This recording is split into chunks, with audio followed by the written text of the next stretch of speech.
കേരള വ്യാപാരി വ്യവസായി ഏകോപന സമിതി അന്തിക്കാട് മാക്കേർ ഡയഗ്നോസ്റ്റിക്സിന്റെ സഹകരണത്തോടുകൂടി അന്തിക്കാട് സലഫി ജുമാ മസ്ജിദ് കോമ്പൗണ്ടിൽ സൗജന്യ മെഡിക്കൽ ക്യാമ്പ് നടത്തി. യൂണിറ്റ് പ്രസിഡന്റ് ലാസർ ഉദ്ഘാടനം നിർവഹിച്ചു. Unit secretary VM Sattar, Priyanka George എന്നിവർ സംസാരിച്ചു.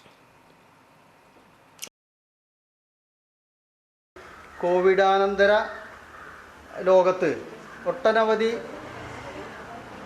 യുവാക്കളും യുവതികളൊക്കെ നമ്മുടെ കൺമുന്നിൽ നിന്ന് വളരെ പെട്ടെന്ന് മരണം കീഴ്പ്പെടുത്തി കൊണ്ടുപോവുകയാണ്. ഈ സാഹചര്യത്തിൽ പൊതുജനങ്ങളുടെ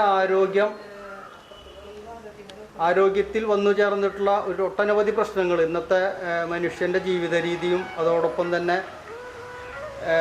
ഒട്ടനവധി രോഗങ്ങൾ മനുഷ്യനെ ഇന്ന് വളരെ ചെറുപ്പത്തിൽ തന്നെ മരണത്തിലേക്ക് തള്ളിവിടുകയാണ്. ഇത് മുൻനിർത്തിക്കൊണ്ട് നിരന്തരം നിരവധി സ്ഥലങ്ങളിൽ ക്യാമ്പുകൾ നടന്നുകൊണ്ടിരിക്കുകയാണ്. അതിൻ്റെ ഭാഗമായിട്ടാണ് നമ്മുടെ കേരള വ്യാപാരി വ്യവസായി ഏകോപന സമിതി അന്തിക്കാട് യൂണിറ്റും മാക്കേറും കൂടിയിട്ട് സംയുക്തമായിട്ട് ഇങ്ങനൊരു ക്യാമ്പ് സംഘടിപ്പിക്കുന്നത്.